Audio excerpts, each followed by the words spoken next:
What's up, guys? It's your boy Nick, HOUTX Trader. Check it out, guys. Please stick around. Please like, subscribe. We're going to break down the charts on this Sunday, March 3rd, so we can get ready for the week that is upcoming. We're going to do NASDAQ, US 30, then we're going to do gold. We're going to take a quick peek at EJ since we're in EJ trade. I believe I'm also in UCAD, so I'll check that real quick. And then we'll look at the news that's coming up. We do have NFP coming on Friday. So let's break down these charts and let's do a quick review so that we are ready for next week. So let me do screen share. Ba-da, ba-da. Here we go on nasty NASDAQ. Okay, guys. Last week and perhaps the week before, I think that we're maybe getting a little too cutesy. I think we're trying to take some shorts. We're trying to do this. We're trying to do that. We're trying to find some internal structure. And I'm done with all that for this week. We are going to look back on the year that we're having. And we're going to look back and be like, look, why didn't we just buy? Like ever since 22, every time we get a dip, we should just buy. We should just buy. We should just buy. There's a dip, buy. Yeah, there's a hell of a lot of money to be made on the shorts, but we're going to look back and be like, Jesus, why didn't we just buy these dips and just let these things run? Like, so I know we're only the beginning of March. Maybe we're a little bit late. I mean, we've been making money back and forth, right? But after taking some L's last week and trying to be too cutesy, shorting NASDAQ, just screw that. We're just gonna start looking for buys and we're gonna take the best opportunity we can. Okay. So when it comes down to NASDAQ, let's look at the daily. I've marked off these fair value gaps there previously, but I also see that there's the top of this candle on the daily, right? You can see the bottom of this candle and this guy here. It hasn't retraced this whole area. So that would be considered another fair value gap. If you guys are new, what a fair value gap is where you have the top of one candle. In this situation, it would be there. Normally it's a wick, but usually the top of one wick to the bottom of the other side when it retraces. And if there's a gap there, that's the fair value gap. So if we come down to, let's just go down a little bit smaller of a time frame so we can see a wick. There's no wick, guys. Really, the fair value gap really starts from the top of this wick and then it just shot off and hasn't retraced until there. So, I mean, that is a gigantic fair value wick.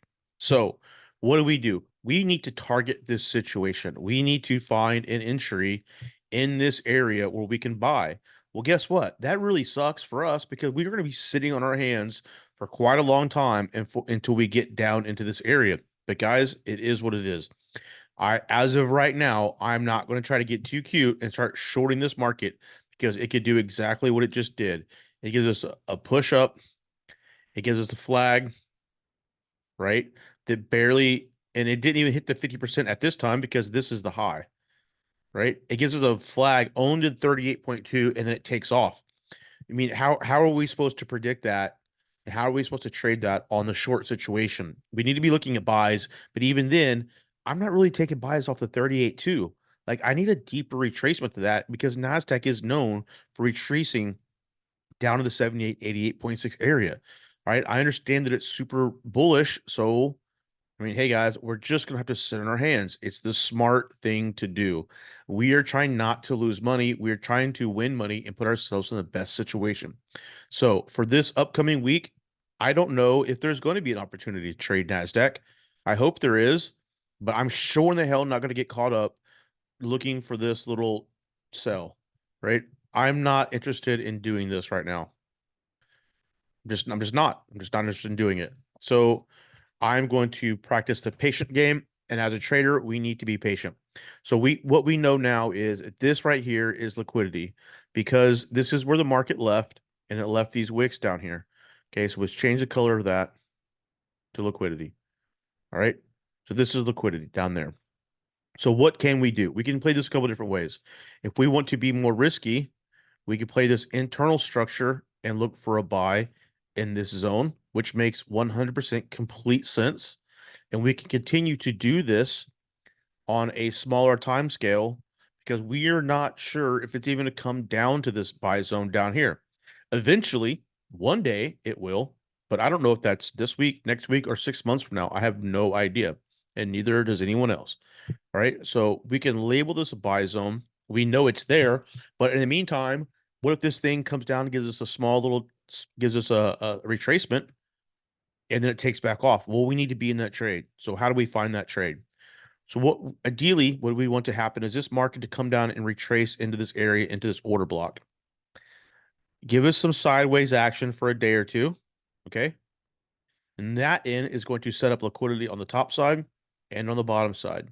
We are then hopefully this will pierce through the bottom side liquidity, which also is this wick right there. And we also have this long wick, get into our buy zone and then take out this top liquidity and set a new high. So for the upcoming week, that is what my plan is. I'm going to sit on my hands until we get some sort of push down below into this area. I realize that 38.2 is sitting there. So we have a fib zone on the bigger fib. All right. We have that 38.2.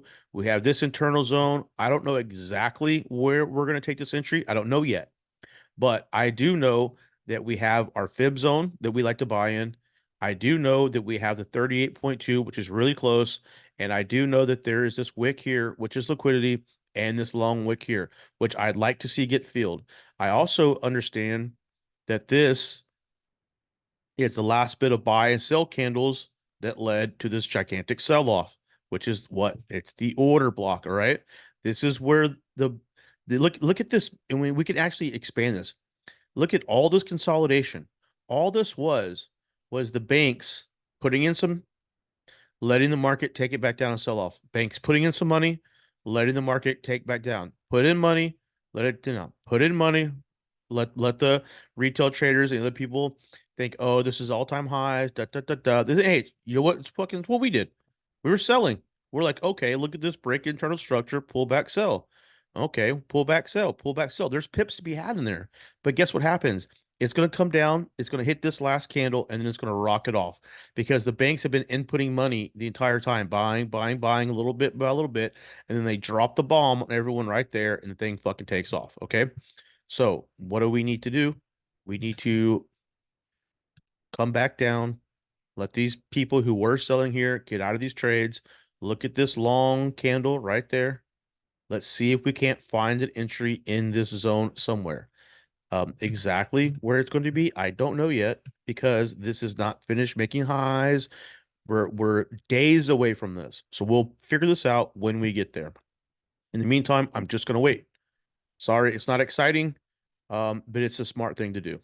With US 30, I should be taking the exact same advice on this pair. Let's come to the daily. All right. Obviously, we're in a bull trend. And as of now, we have not had any sort of break of structure. All right. The trend line is getting up top, but look, bullish engulfing. Let's zoom in. Bullish engulfing candle right there. Retrace, and now 2 more days of bullish candles. There's nothing in this that says we're going to turn around and we're going to flip and we're going to start selling. So in the meantime, it would be who of us, it would be prudent to just look for buys. Where are we going to find these buys in this market, in this current situation?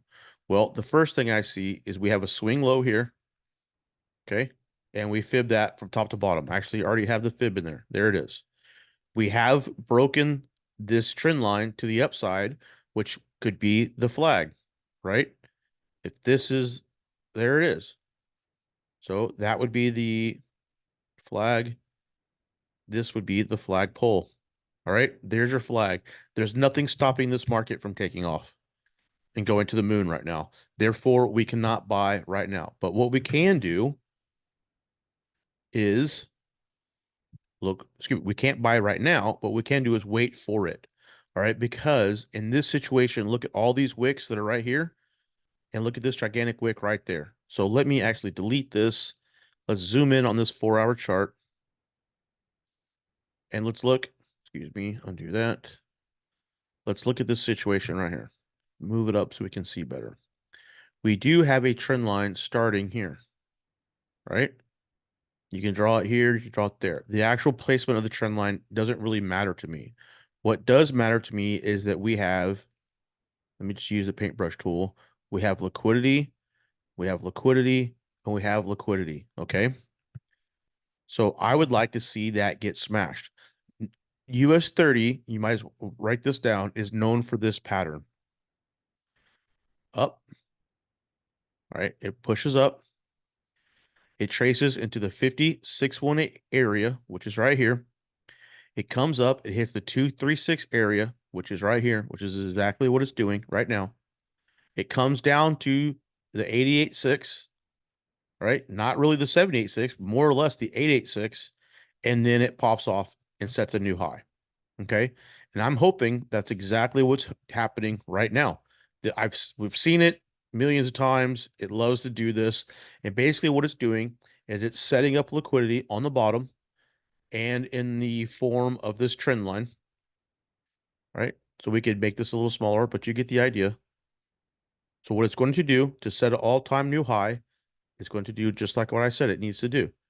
It needs to push down, break through this trend line, break all these buying pressure, come down here, get into this order block that was the last order block, and then target these wicks up here to the top side, which is now liquidity, setting an all-time high. So the order block then would be this bit of sell candles right there. That's the last bit of sell pressure and buy pressure that led to this huge buy off.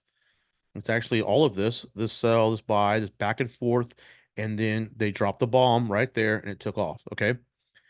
So we need to see this come back down, get into this area before we continue on. So our strategy for US 30 is the same. Let's wait for it to break this liquidity, maybe hit this 4-hour support and resistance area. We'll have to figure it out when we get there. We'll use the RSI, we'll use internal structure, we'll use our other means to figure out exactly where this is going to turn around. But when it does, hopefully we're there and we're going to take that trade. So for now, we have nothing. We have no sells.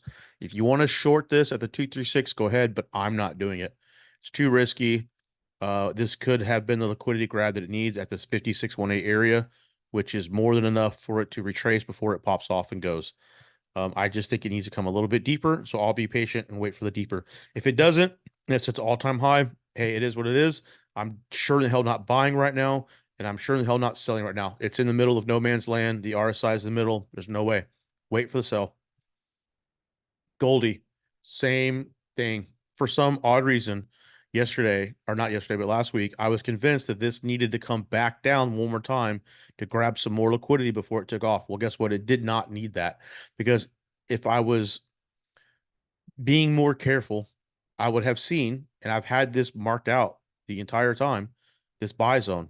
It did exactly what it's supposed to do. It popped up, it retraced this gigantic move. It consolidated orders. It got into our buy zone, which has been sitting there again for a week now, and came on up. I should have just been sitting on that buy. I'm pretty sure I even took that buy, and I should have just held it. But I was thinking it would come up into this area with this wick, reject, come down. Well, it didn't. Okay, guys, I took an L on that one. It is what it is. We had this liquidity zone marked up the entire time, and it just got smashed, which is perfectly okay. So now two things are going to happen. Okay, we could be seeing a double top right here, in which case it's all good. If it double tops, okay. If it does double top, this is what we can do. We can wait for it to come down. We can fib the retracement, and then now we can try to take this all the way back down here for it to break all of this liquidity, probably in this 236 zone, which is you see that 236. Look at these wicks. Look at this support resistance area right here. Okay. Come down, hit that liquidity, and then it'll have enough juice to come up here into our final sell zone. So what we can do then, just to put some extra sauce on this lipstick on this pig, is now we have another buy zone sitting right here. All right. I can delete this buy zone. Well, let me see. Yeah, because this buy zone is really the same. It's just got a different bottom. So let's delete this one because that fib is from this bottom to that top. So let's work inside this fib right here. All right, there it is. We have the 61.8 on the sell. So this is probably a turnaround spot. We have a double top. Let's just be patient and see if we have some sort of resistance formed and we can catch a pullback and then try to catch it down to here, breaking all of this liquidity. Again, we're trying to sell, but we're we're in a better position because we've taken liquidity now. We're selling after liquidity has been taken, and we're playing off a double top, which is good to go. We can do that. We do realize that it might want to come up a little bit higher, but I really don't think it's going to.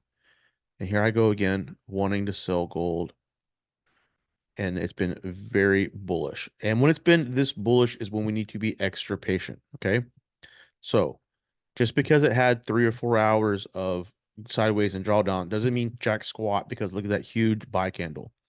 So a couple of things we can do.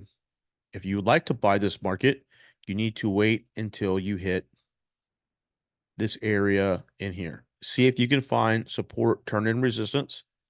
You can then fib that, which is right at the 78.6. Gold loves the 78.6, and we can buy that up. So perhaps that is going to be our first move this week if we can get a good retracement down to there. All right. In which case, if we do, we're going to be taking TP at the 23.6, at least a TP1, because if it does retrace down to there, if it does do this, the 78.6, and then comes up, look what, in my opinion, what that is. That then is the sell side entry in here somewhere. Okay. Now, why is that? Well, we're going to fib then that sell to this area, and we're going to sell at that 786, and that's going to be our stop loss. And then our TP is going to be much lower because we want it to break all of this and get down into this area down there. All right. So let's move this. Of course, it wants to be stupid. Okay. 78.6 there. TP down here, and our stop loss will be right there. So for gold, we have a plan. If it comes down to the 78.6, we then will look at the RSI and look at our confluences and buy gold there, because this is the order block, that support resistance, and that's our fib. We have the green light if the RSI is in tune to then buy up. Once we hit the 236, which is also the 78.6 on the sell side, we are then going to scale out of this trade, leave a runner, and see if we can't find a short. We'll look at the RSI. We'll see how things are going. We might just short from right there. There's the plan. There's our stop loss. And then at which case we are wanting this to break all of this liquidity and come way down here until our buy zone. All right. We'll see how the week plays out, but at least we have a plan. Okay. Buy zone. Okay, let's go back out to the higher time frames and let's just look. We need to be really careful when you look. We can delete this liquidity. That is gone. We can, so basically what we're doing is we're playing the double top, which is 100% okay. We know that there's a trend line below, and we know there's lots of liquidity below. So we have a target, which is good. Right now, our RSI is way overbought, even on the 4 hour, which is meaning we could be finding a turnaround. That is good. So we're starting to stack our confirmations. All right. So we can be patient. Even, I mean, even if we wanted, maybe this doesn't give us. Look, so that's plan A. That's plan B. Let's just do this then. Let's do one more scenario. All right. The other scenario would be then divergent. Okay. Third touch, divergent on the RSI. If we can get a third touch divergent on the RSI on like the 1 hour chart or something, then we can start to short up here and start to take it back down south. Okay. We don't know. That's like plan C. That's at the very end. Let's do real quick. We'll look at EJ. Okay. We got into EJ up here at the top. I actually entered in again. Let me go to the 12 hour. I took a second entry on EJ. So yeah, we took that entry, and then on this pullback on the Elliott wave, let's go to the 4 hour. I took a second entry. All right. So basically, let's delete this. Basically, if we look at this, we had a Elliott down one, and we could two, retrace and go. Let's just call this the first one because that is the real one. So what I did was I took this right here. All right. It was a 61.8, almost the 86 in this area. And I took another position right there. All right, stop loss here. I moved my first entry, which was over here somewhere, and then I moved my stop loss down to that same one. So now I'm in double entries right there in EJ. I think I might have taken UCAD. It looks like I did. Let me go back to the 12-hour. Yeah, so on UCAD, we're in this order block area. As you see, this is the previous market we had a couple of weeks ago, where it looks like the strength is getting lower. I do see there's plenty of liquidity down below. I basically just took the trade off of this fib, which is basically just a double top, really, guys. All right, there's the order block. I can see the pressure starting to get smaller. And yeah, I took a short right there. I don't know why I have a buy in here, but basically I took a short right there. I'm pretty sure. I'd go open my broker up and look, but basically that's what I'm playing. I'm playing that maybe a few more pips above. Actually, there's my stop loss right there on my fib. All right, and I'm playing this down here. So I'm playing that UCAD trade. I was smashing UCAD last year. There's no reason for me not to smash some more. There it goes. We'll just take a quick peek at Bitcoin just to see what it's doing. Okay, Bitcoin is in my turnaround sell area, and it's definitely overbought. I sold a few grand in Ethereum the other day. I marked that off just so I can see where I'm at, but I'm thinking Ethereum's about to turn around as well. Solana, let's go to the daily. Solana's still pushing. I'm looking to re-enter more buys at the 86 area, and I'm already in pretty good on Cardano. So I'm liking this. The way this Cardano looks right here is the way that Solana looked right here. You see how finally we had to start to break a pressure of Solana and then it went off. So I'm hoping Cardano does the same. Bingo here. And as well as Dot right there. Go. Okay, guys, that is it. Let's just real quick before we take off. You don't need to see my email. Sorry about that. We don't need to see that. Let's look at here we go. Next week. So we have really just the Fed chair speak. That's haters who gives a shit about that guy. We have some news, a couple red folders on Tuesday, some red folders on Wednesday. We got Jolt, we got unemployment, the ADP employment change, excuse me. Do we have continual jobless claims? But here's the big boy. Federal POW testimony. That is on Thursday. I have no idea what that's going to be about. I need to read about that. In the meantime, we have jobless claims, and then here's the big boy, NFP on Friday. Okay, Friday at 7:30 in the morning. So we'll be up early for that one. Okay, guys, that's the video for today. I hope you guys enjoyed it. Let me stop sharing. And yeah, hey guys, please like, please subscribe, please comment if you have any questions. I'm trying to grow the channel. I don't charge for this markups. I don't charge signals. I don't have a paid Discord group or any of that stuff. I'm just doing YouTube, and hopefully if I get enough people, YouTube will help me. And so please like and subscribe to help grow the channel. This is for training only. This is not financial advice. If you need financial advice, please go see a financial planner. Have a good weekend, guys. We'll see you guys Monday morning.